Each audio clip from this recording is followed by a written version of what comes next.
قرآن کی جو میں نے آیت پڑھی، یا ایھا الذین آمنو، اے لوگو جو ایمان لائے ہو، من یرتد منکم عن دینہ، تم میں جو بھی اپنے دین سے پیچھے ہٹے گا، فسوف یأتی اللہ بقوم، تو اللہ ایسے لوگوں کو پیدا کرے گا، یحبہم، جو اللہ سے محبت کریں گے، ویحبونہ، جن سے اللہ محبت کرے گا اور وہ اللہ سے محبت کریں گے،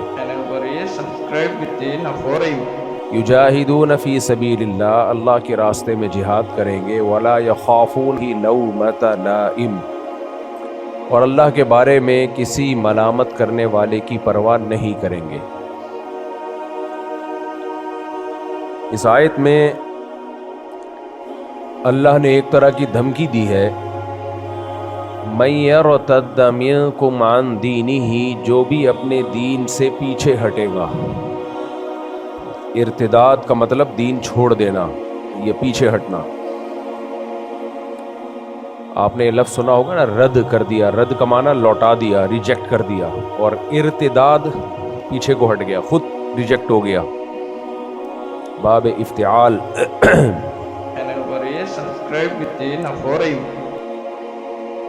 تو جو بھی پیچھے ہٹے گا تو اللہ ایسے لوگوں کو پیدا کرے گا جو اللہ سے محبت کریں گے اور اللہ ان سے محبت کرے گا۔ یہ جو پیچھے ہٹنا ہے دین سے، اس کے مختلف درجات ہوتے ہیں۔ جب بھی ہم کہتے ہیں اپنی گاڑی تھوڑی سی پیچھے لے آؤ، پیچھے لانے کا ایک مطلب تو یہ ہوتا ہے آپ لانڈھی گئے ہوئے تھے، ریورس کرتے کرتے گھر پہ لا کے کھڑی کر دیا آپ نے، جہاں سے نکلے تھے وہیں آ کے کھڑے ہو گئے۔ ایک یہ ہوتا ہے کہ آپ نے 4 قدم پیچھے لے آئے، ایک اسٹاپ پیچھے لے آئے، لیکن اس کو کہا یہی جائے گا کہ پیچھے کو آنا۔ منزل ہماری سامنے ہو اور ہم ایک قدم بھی پیچھے کو آئیں، دنیا میں اس سے بڑا کوئی بیوقوف نہیں ہوتا، جس نے جانا کسی منزل کی طرف ہے اور وہ اس منزل کو فوکس کیے بغیر ریورس میں آ رہا ہے بلا ضرورت۔ ریورس وہاں گیئر مارا جاتا ہے، ریورس گیئر، جہاں انسان غلط ٹریک پہ چل پڑتا ہے۔ سیدھے ٹریک پہ آپ جا رہے تھے، چلتے چلتے چلتے راستہ بھول گئے، تو پھر آپ تھوڑا ریورس آتے ہیں۔ لیکن سیدھے ٹریک پہ اگر جا رہے ہیں، موٹر وے پہ آپ کی لوکیشن آپ نے پشاور کی یا لاہور کی ڈالی ہوئی ہے، اور آپ لکھا ہوا ہے کہ جی لاہور یا پشاور 80 کلومیٹر 100 کلومیٹر، اور آپ پیچھے آنا شروع ہو جائیں، تو لوگ کہیں گے بھائی تم تو منزل ہی سے غافل ہو گئے ہو۔ تو اللہ تعالیٰ نے ہم سب کو پیدا کیا، ہماری ایک منزل بنائی ہے، وہ منزل ہے ایمان اور اعمال صالحہ، یعنی عقیدہ بھی درست رکھیں اور اپنے عمل کو بھی درست رکھیں اور فوکس آخرت کو رکھیں۔ یہ رہنا نہیں ہے یہاں، مرنا ہے، جانا ہے یہاں۔ بہت جنازے آپ نے بھی دیکھ لیے، ہم نے بھی دیکھ لیے۔ ذرا تھوڑا سا تصور کر لیں، جب سے ہم بالغ ہوئے ہیں، عقل و شعور ہم نے سنبھالا ہے، اس وقت سے کتنے جنازے دیکھ لیے ہوں گے، کتنی لاشیں خود اٹھائی ہوں گی ایکسیڈنٹ میں، حادثات میں، کتنے لوگوں کو خود مرتے ہوئے دیکھا۔ مجھے یاد ہے میرا چھوٹا بیٹا، بالکل چھوٹا سا، اس کو زیادہ شعور نہیں تھا، تو یہاں جنازہ آیا، بہت پرانی بات ہے، تو اس بیچارے کو کیا پتا میت کیا ہوتی ہے، جنازہ کیا ہوتا ہے۔ تو اس نے دیکھا کوئی صاحب لیٹے ہوئے ہیں کفن میں اور نماز پڑھی جا رہی ہے، نہ ہل رہے ہیں نہ جل رہے ہیں، تو گھر میں مجھے آ کے کہنے لگا، ابو آج میں نے ایک مرے ہوئے انکل کو دیکھا ہے۔ یعنی اس کا خیال ہے انکل تو ہیں لیکن یہ تو ہل بھی رہے ہیں، کچھ بھی نہیں کر رہے، تو یہ شاید مرے ہوئے ہیں۔ تو مجھے کہنے لگا آج میں نے چلتے پھرتے انکل تو بہت دیکھیں، ایک انکل مرے ہوئے دیکھیں۔ اس کی بات پہ تعجب اس لیے ہوا کہ جو مر جاتا ہے اس کو انکل نہیں کہا جاتا، جو مر گیا اس کو یہ نہیں کہا جائے گا مرے ہوئے انکل، مری ہوئی انٹی، مرے ہوئے چاچو، مرے ہوئے خالو، کسی کے خالو یہ سن کے نہ مر جائیں، مرے ہوئے ماموں، مرے ہوئے پھپھا، مرے ہوئے ابو، تو مرے ہوئے کو یہ نہیں کہا جاتا، اس کے سارے القاب اس سے چھین لیے جاتے ہیں۔ تو میت ہے، میت میت کب آئے گی، میت کا جنازہ. آپ نے یہ نہیں دیکھا ہوگا کہ جو مرا ہوا ہو اس کو کہا جائے ماموں کو لے آؤ، پھپھو کو یہاں لے آؤ. نا بھائی، میت کو، پھپھو کی میت کو یہاں لے آؤ، خالو کی میت کو یہاں لے آؤ، والد کی ابو کی میت کو یہاں لے آؤ، دادا کی میت کو یہاں لے آؤ. تو جب ایک ٹریک ہے، سب نے مرنا ہے. مسلمان اپنی منزل سیدھی رکھتا ہے، اسے پتہ ہے کہ میں نے آخرت کے لیے بنا ہوں، میں دنیا کے لیے بنا ہی نہیں ہوں. اس وقت دنیا میں جو سب سے زیادہ جس چیز نے انسان کو تکبر میں اور اللہ سے غفلت میں ڈالا ہے وہ ترقی ہے. پاگل ہو گیا ترقی کر کر کے، سن کے وہ سمجھ رہا ہے کہ بس یہی ہے، اور وہ اس دنیا کی ترقی کو دیکھ رہا ہے، اپنی حیثیت کو نہیں دیکھ رہا. دنیا ترقی کر رہی ہے میرے بھائی، لیکن سائنسدان ترقی نہیں کر رہے. وہ ترقی کے بعد بھی مر جاتے ہیں. جو ترقی کروانے والے ہیں وہ دنیا کو آگے چھوڑ کے خود پیچھے چلے جاتے ہیں. تو ترقی تو انسان کو کرنی چاہیے تھی نا، اور انسان کی حقیقی ترقی اس وقت تک ہو نہیں سکتی جب تک وہ موت کو آگے نہ دھکیل دے. میں سمجھا پا رہا ہوں اپنی بات؟ دیکھو، دو ترقیاں، ایک ہے اس دنیا کی ترقی، ایک ہے انسان کی ترقی. انسان تو ویسا ہی ہے، پہلے عمریں زیادہ لمبی ہوتی تھیں، اب عمریں کم ہو گئی. تو دنیا کو آپ ترقی دے رہے ہیں. اس کی اور آسان مثال دیتا ہوں میں. آپ نے اپنے لیے گھر بنایا، گاڑی بنائی، لوگ کہیں گے آپ ترقی کر رہے ہیں. آپ کا پہلا گھر تھا، بوسیدہ گھر تھا، اس کو تھوڑا آپ نے کشادہ کر لیا. کچن کو توڑ کے آپ نے ریپیئر کر کے اچھا کچن بنا لیا. واش روم بھی خراب سا واش روم تھا، اس میں بڑے لگژری آپ نے نلکے شلکے لگا دیے. تو آپ مجھے بتاؤ، آپ ترقی کر رہے ہو یا آپ کا گھر ترقی کر رہا ہے؟ بولو نا. گھر ترقی کر رہا ہے. ٹینک اچھا بنوا لیا آپ نے، گھر میں ایئر کنڈیشن لگوا دیا، سولر پلیٹیں لگا کے بیڑا غرق کر دیا اپنے پیسوں کا آپ نے، کیونکہ گورنمنٹ نے اسکیم کیا کر دی، چینج کر دی. کیونکہ حکومت بھی کھیلتی ہے لوگوں کے ساتھ. پہلے پلیٹیں بکوائیں لوگوں کو لالچ دے کے، پھر یونٹی اتنے گرا دیے ہیں کہ کس قدر ضلالت ہے، آپ اندازہ لگاؤ. تبھی لوگوں کا اعتماد ہٹتا ہے ان لوگوں پہ. اس قدر لوگوں کے ساتھ کھیلتے ہیں یہ لوگ. بددعائیں جو پڑتی ہیں تو بلا وجہ نہیں پڑتی ہیں. دنیا میں کہیں ایسا نہیں ہوتا کہ آپ لوگوں کو ایک لالچ دو. یہ تو معاہدے کی خلاف ورزی ہے. آپ لوگوں کو ایک لالچ دو اور لوگ دھڑا دھڑ سولر پلیٹیں خرید لیں، اور اس کے بعد آپ کہو کہ یونٹ ہم نے کم کر دی ہے. کیا آپ کو پتہ ہے لوگ لاکھوں روپے لگا چکے ہیں. کوئی بات نہیں، مجھے پتہ ہے غم کیوں نہیں ہوتا، آخرت ہے نا. خدا کی قسم، آخرت کا تصور سارے غموں کو زیرو کر دیتا ہے. سارے غموں کو زیرو کر دیتا ہے. آخرت نہ ہوتی تو میں مر چکا ہوتا. ویسے ہی کیوں مر چکا ہوتا ہے آپ سب کو پتہ ہے. آخرت کا تصور نہ ہوتا ہم سب ڈپریشن سے پاگل ہو چکے ہوتے. دیکھو، آخرت کا تصور نہیں ہے جاپانیوں میں، سب کچھ ہو کے بھی خودکشیاں کرتے ہیں. سارے نہیں کرتے، بہت سے لوگ کرتے ہیں. تو ہمارے ہاں آخرت کا تصور ہے، اور صرف تصور نہیں ہے، ہمیں اتنا یقین ہے کہ موت کے بعد زندگی ہے. اللہ نے اس مسئلے کو بہت کلیئر کر دیا ہمارے سامنے. اتنا کلیئر کر دیا ہے کہ بہت ساری چیزوں کو انسان، وہ غم ہے بھی نہیں اصل میں، وہ تو نعمتیں ہی میں ڈوبے ہوئے ہم لوگ. لیکن جب آخرت نہیں ہوتی نا سامنے، تو کوئی نعمت تھوڑی سی کم ہو جائے اس پہ بھی پاگل ہو جاتا ہے انسان. غم ورنہ ہم لوگوں کی زندگی میں کہاں ہے بھائی؟ کھا رہے ہیں، پی رہے ہیں. ہمارے غم یہ ہوتے ہیں کہ دوسرے کو دیکھ دیکھ کے جلنا. آج کل جو مارکیٹ میں غم چل رہا ہے وہ کیا چل رہا ہے؟ صبح اس کو پراٹھے مل رہے ہیں کم وقت کو، دوپہر کھانا بھی مل رہا ہے، رات کھانا بھی مل رہا ہے، شام کی چائے بھی مل رہی ہے، رات کو سونے کے لیے جگہ بھی ہے، پھر بھی ٹینشن میں ہے. کیوں؟ دوسروں کو دیکھ رہا ہے. بھائی اس نے تو یہ بھی لے لیا، وہ تو وہ بھی کر لیا، وہ تو آن لائن بزنس بھی شروع کر دیا، وہ تو جس کام میں ہاتھ ڈالے چمتکار ہو جاتی ہے. تو کوئی بات نہیں یار، مر جاؤ گے، ختم. جو آگے نکل گیا وہ مر کے کہاں جائے گا؟ یار آپ لوگ بول لیا کرو میرے بھائی. جو آپ سے آگے نکل گیا تو کہاں جائے گا؟ آ رہا ہے، قبرستان میں ملاقات ہونے والی ہے، کوئی ٹینشن کی بات نہیں ہے. لوگ موت کو غم سمجھتے ہیں، حالانکہ موت غم بھلانے کا سب سے بڑا ذریعہ ہے. لوگ سمجھتے ہیں موت سب سے بڑی ٹینشن ہے. بھائی صاحب موت نہ ہوتی تو ہم ٹینشن سے مر جاتے، مرتے نہیں کیونکہ موت نہ ہوتی، لیکن پاگل ہو جاتے. تو یہ تو اللہ کا بڑا فضل ہو گیا، اللہ نے ہمیں بتا دیا تم مر کے مٹی نہیں ہو جاتے. حضرت علی رضی اللہ تعالی عنہ سے کسی نے پوچھا، دیکھو بعض صحابہ ایسے تھے جن پہ خوف کا بڑا غلبہ تھا. حضرت ابو بکر، حضرت عمر یہ کہا کرتے تھے کاش ہم پیدا ہی نہ ہوتے.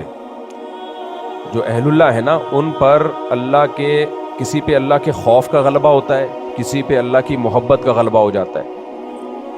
تو حضرت ابو بکر سے یہ منقول ہے، وہ کہتے کاش میں گھاس کا تنکا ہوتا، کاش، یعنی اللہ کے سامنے کھڑے نہ ہونا پڑتا. لیکن حضرت علی رضی اللہ تعالیٰ عنہ سے منقول ہے، وہ فرماتے اگر ہم پیدا نہ ہوتے تو ہم اللہ کو کیسے پہچانتے؟ تو ان پہ اللہ کی معرفت کا غلبہ تھا. ہم اگر نہ ہوتے، یعنی اللہ کی پہچان، اللہ سے تعلق، یہ اتنی بڑی لذت ہے کہ اچھا ہوا ہم پیدا ہو گئے. دیکھو یہ پوری کائنات جو بنی ہے نا، یہ وہ میں گھر والی مثال سے ہٹ نہ جاؤں، مجھے یاد دلانا. گھر کا میں نے واش روم ٹھیک کروا دیا تھا اور کچن ٹھیک کروا دیا تھا. کیا کیا رہ گیا تھا؟ 2-3 چیزیں رہ گئی تھی، وہ بھی ٹھیک کرواتا ہوں انشاءاللہ. تو لیکن ٹھیک کروا کے آپ خوش نہ ہو، پھر آپ کو ماروں گا. آپ سمجھ رہے ہیں سب کچھ ٹھیک ہو جائے گا بھائی، ابھی پھر اس کے بعد جس نے بنایا ہے اس کو ماروں گا میں. وہ مثال میں انشاءاللہ کمپلیٹ کروں گا. تو کیا مثال چل رہی تھی ابھی جو؟ ہاں، حضرت علی رضی اللہ تعالیٰ عنہ کی مثال دے رہا تھا میں. حضرت علی رضی اللہ تعالیٰ عنہ فرماتے تھے، ان سے منقول ہے کہ ہم پیدا نہ ہوتے تو اللہ کی معرفت، پہچان کیسے ہوتی. یہ بڑی زبردست بات کی ہے. آج دیکھو سائنسدان جب یہ تحقیق کرتے ہیں نا، ایک ویڈیو میں دیکھ رہا تھا کائنات کی وسعتوں کے بارے میں، مجھے یہ ویڈیوز بڑی اچھی لگتی ہیں. تو کتنی بڑی کائنات ہے اور کیسی کہکشائیں ہیں. تو ایک سائنٹسٹ نے کہا کہ اگر انسان نہ ہوتا تو یہ سب تو راز چھپے رہتے. کون کہتا کہ اسے کیوں بنایا گیا ہے، کس مقصد کے لیے بنایا گیا؟ اتنی بڑی کائنات جس کے رازوں سے پردے اٹھ رہے ہیں، تو کوئی تو ہو جو سبحان اللہ کہنے والا ہو. یہ اس کی بات کو میں اپنے الفاظ میں بیان کر رہا ہوں. اس نے سبحان اللہ الحمدللہ نہیں کہا، تو صلو علی الحبیب والے بھی نہیں تھے. تو کون ہوگا جو اس کائنات کو دیکھ کے اس کے رازوں کو فاش کرے گا اور اس کی گہرائیوں میں غوطے لگائے گا اور ہر روز کوئی نت نئی تحقیقات سامنے لائے گا؟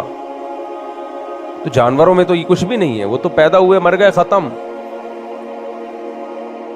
تو اس سے اس حدیث کی تائید ہوتی ہے. وہ حدیث تو کمزور ہے، ضعیف ہے، لیکن اس کا مفہوم درست ہے، قرآن سے ثابت ہے اس کا مفہوم. کنت کنزا مخفیا، اللہ کہتے ہیں میں چھپا ہوا خزانہ تھا، میں نے چاہا کہ میں ظاہر ہو جاؤں، اس لیے اللہ نے انسان کو پیدا کیا. یعنی اللہ نے جو کائنات بنائی، اپنی طاقت، اپنی قدرت، اپنے کمالات، کوئی اس کے کمالات کو پہچاننے والا تھا کیا؟ فرشتے تو اللہ کو دیکھ رہے ہیں، ان کو اس مادی حقیقت کو تھوڑی پتہ ہے کیا کیا کمالات ہیں. بھائی وعلم آدم الاسماء کلہا، اللہ نے اس زمین کی جتنی بھی مادی اشیاء ہیں ان کے حقائق آدم علیہ السلام کے سامنے کھولے ہیں، فرشتوں کے سامنے نہیں کھولے. ان کو پتہ ہی نہیں ہے، ان میں یہ صلاحیت ہی نہیں ہے. تو انسان ہے جو یہاں چیزوں کو دیکھ کے حیران ہوتا ہے، بھائی یہ کیسے، یہ کیسے، یہ کیسے، یہ کیسے. وہ پھر بنانے والے کی تعریف کرتا ہے. کوئی بھی دنیا میں مینوفیکچرر کمپنی ہو یا کوئی بنانے والا ہو، وہ اپنی بنی ہوئی پروڈکٹ سے پہچانا جاتا ہے.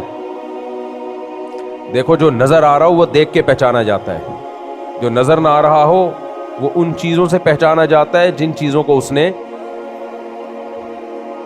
میں جملہ جان کر ادھورا چھوڑتا ہوں تاکہ آپ اس کو کمپلیٹ کر لیں. جو بنانے والا ہوتا ہے اور نظر نہ آ رہا ہو تو ہمیں وہ اپنی بنی ہوئی چیزوں سے پہچانا جاتا ہے. پولیو کی ویکسین جس نے بنائی اور جس نے پوری دنیا میں پھیلائی نا، پوری دنیا اس کو سلام کرتی ہے، پوری دنیا اس کو سلام کرتی ہے کہ اس نے انسانیت کی بڑی خدمت کی سوائے پاکستانیوں کو، سوائے پاکستانیوں۔ تو بہت سارے کام الحمدللہ ہمارے یہاں ایسے ہیں کہ وہ سازش ہر چیز کو، کیونکہ ہم نے جن حکمرانوں کو اکثر کو دیکھا کہ وہ سازشی ہیں، تو ہمارا سسرال کو دیکھا وہ سازشیں کرتا رہتا ہے ہمارے خلاف، سسرال والوں نے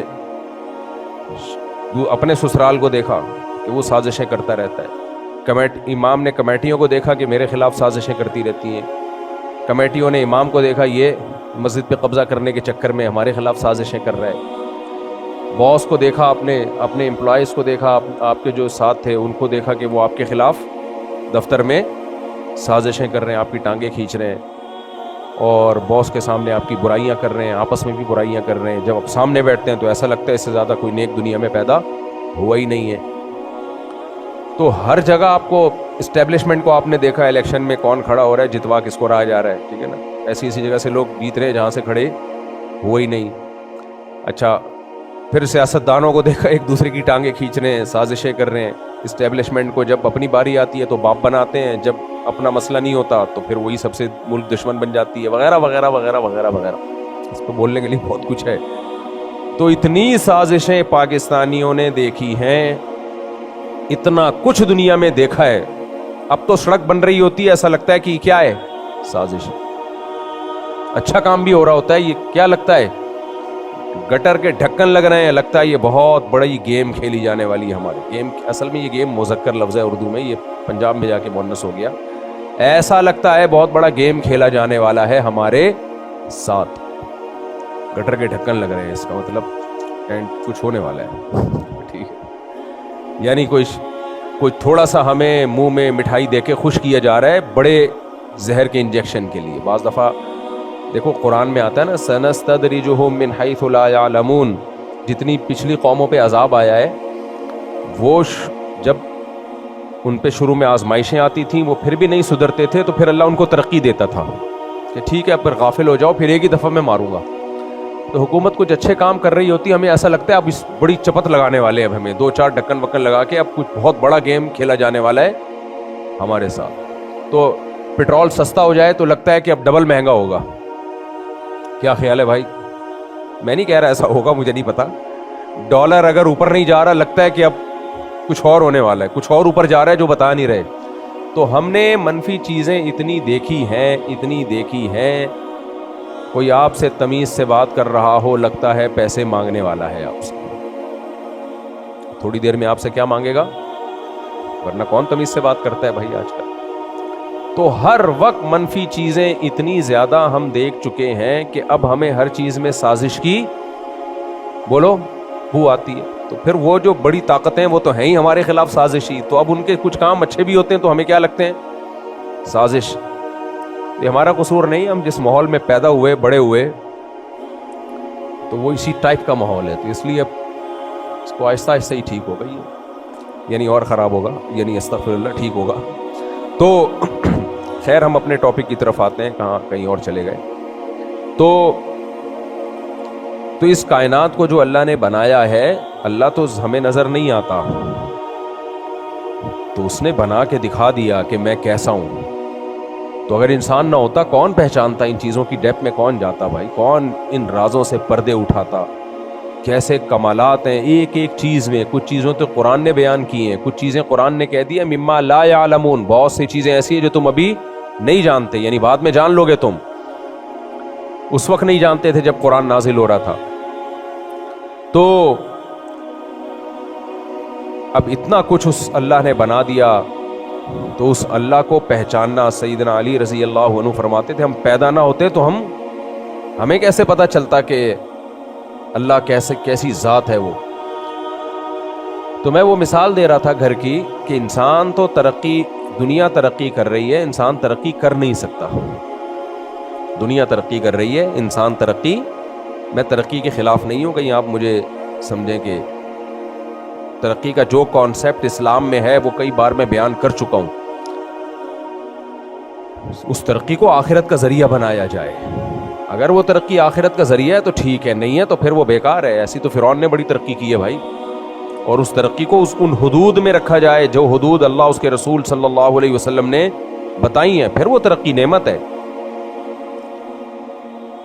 تو ترقی کی مثال دے رہا تھا، گھر کوئی شخص ٹھیک کر رہا ہے تو گھر ترقی کر رہا ہے کہ نہیں کر رہا؟ اچھے نلکے لگا دیے اس نے، باہر صفائی کروا دی اس نے،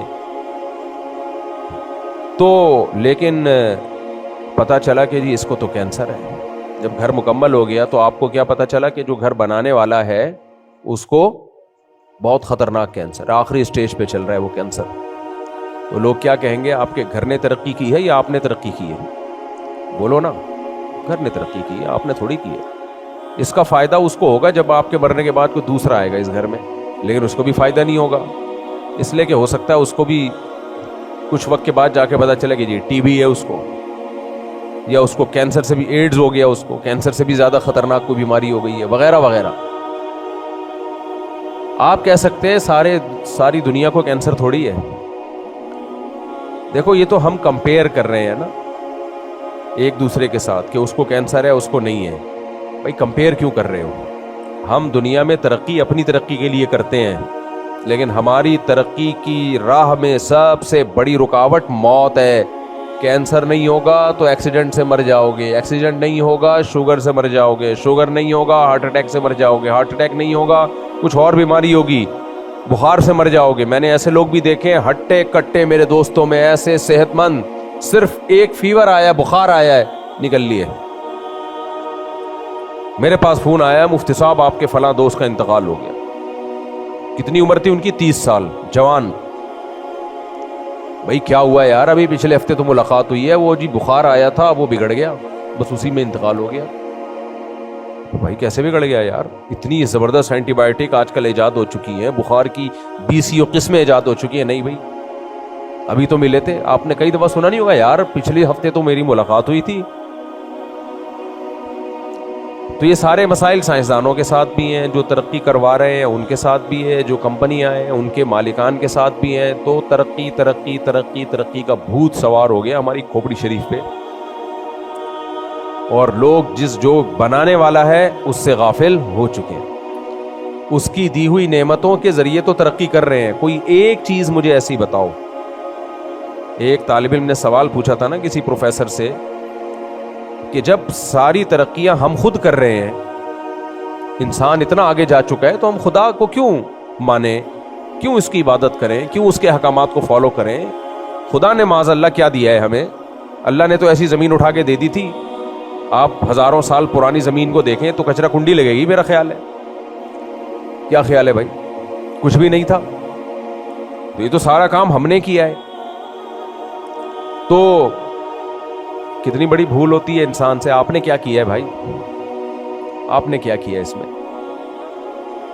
ہاتھ آپ کو اللہ نے دیے، یہ تو آپ نے نہیں بنائے۔ آنکھیں آپ کو اللہ نے دی دیکھنے کے لیے، یہ تو آپ نے نہیں بنائے۔ سوچنے کے لیے دماغ کس نے دیا؟ بولو۔ دیا سوچنے کے لیے تھا، لیکن سوچنا آج کل اس سے جا نہیں رہا۔ تو سارے کام اللہ نے دیے، اور پھر اس ترقی کے لیے جتنے انسٹرومنٹ دنیا میں ہمیں چاہیے تھے وہ بھی سب اللہ کے پیدا کردہ ہیں۔ تو پھر تکبر کیسا بھائی؟ ساری چیزیں بھیک میں ملی ہوئی ہیں، اور اپنی اوقات یہ ہے کہ 2 وقت کی روٹی نہ ملے، ترقی گئی تیل لے۔ 2 وقت کی روٹی نہ ملے، سب برباد۔ بارشیں بند ہو جائیں، ساری دنیا کی ترقی ورلڈ ٹریڈ سینٹر کی طرح دھڑام سے زمین بوس ہو جائے، خالی ایک بارش رک جائے۔ وہ کیمیکل سے میزائل چھوڑ کے کچھ وقت تک برساتے رہیں گے، اس کے بعد بیڑا غرق۔ یہ جو آج کل بارشیں ہو رہی ہیں مارچ میں نے تو زندگی میں نہیں کبھی دیکھی بھائی۔ مارچ میں اتنی بارشیں ہیں، اپریل میں آپ نے کبھی دیکھی ہیں؟ مجھے نہیں یاد پڑتا اپریل میں کبھی ہم نے بارشیں دیکھی۔ چلو ایک آدھ چھینٹا میٹا ہو گیا، بادل گزر رہا تھا 2-4 چھینٹے مارتا ہوا چلا گیا۔ یہ تو پراپر بارشیں ہو رہی ہیں۔ اس سے پتہ چلتا ہے بھائی دنیا کا جو کلائمیٹ ہے وہ کیا ہو رہا ہے۔ اور ماہرین کی رپورٹ یہ ہے کہ دنیا کا جو ماحول چینج ہو رہا ہے نا، اس سے سب سے زیادہ متاثر پاکستان ہے۔ یہ ہم بھگتیں گے۔ یہ انہی ترقی یافتہ لوگوں کے کمالات ہیں، سمجھ رہے ہو؟ اپنے لیے تو انہوں نے بڑے الگ الگ اصول بنائے ہوئے ہیں، ہمارا بیڑا غرق کیا ہے۔ بارش تو اللہ کی نعمت ہے، لیکن پتہ نہیں جون جولائی میں اب کیا ہوگا، جو جولائی اگست میں کیا ہوگا اب۔ تو اور ہمارے لیے تو rain is the blessing of God but it is a source of trouble for the people of Karachi. یہی تو میٹرک میں رٹا لگا کے یاد کیا تھا ہم نے. دیکھو میٹرک میں مضمون جو ہمیں سبجیکٹ یاد کروائے جاتے تھے وہ بھی کیسے, وہ بھی ٹینشن والے سارے. پہلا جملہ بس اچھا ہے, رین is the blessing of God, آگے بٹ کے بعد آگے ساری. قرآن میں جہاں بارش کا تذکرہ ہے بٹ کا تذکرہ نہیں ہے, آگے بٹ ہے بھائی. قرآن ہمیشہ بارش کے بارے میں کہتا ہے اللہ کی رحمت, اللہ کی نعمت, میں اس کے ذریعے مردہ زمین کو زندہ کرتا ہوں, چشمے جاری کرتا ہوں. لیکن کراچی میں جب بچے کو میٹرک میں مضمون یاد کروایا جا رہا ہے تو پہلا جملہ تو قرآن سے لے لیا, rain is the blessing of God, but کے بعد سورس آف ٹربل کی ساری اقسام بیان کر دی. ٹریفک جام ہو جاتا ہے, گٹر سے یہاں سے لوگ گرتے ہیں, دوسرے سے نکلتے ہیں, بیماریاں پھوٹتی ہیں. وہ پورا مضمون ابھی مجھے یاد نہیں ہے. تو تبھی تو ہمارا دماغ کیا ہو چکا ہے, منفی. جو چیز جو سب سے بڑی اللہ کی نعمت ہے اس میں بھی ہم گھبرانا. سب سے پہلے تو لائٹ جاتی ہے, 2-4 چھینٹے پڑتے ہیں لائٹ گئی. یعنی کیئر ہے بھائی, پبلک کی کیئر کا خیال ہے کہ کرنٹ لگنے سے کوئی مر نہ جائے. تو آنے کے بعد بھی تو کرنٹ لگ سکتا ہے بھائی, اور لگتے ہیں لوگوں کو, کھمبے سے چپکے ہوئے ہوتے ہیں. اللہ بچائے سب کو, زندگی دے. Channel Korea, subscribe with the Nafora.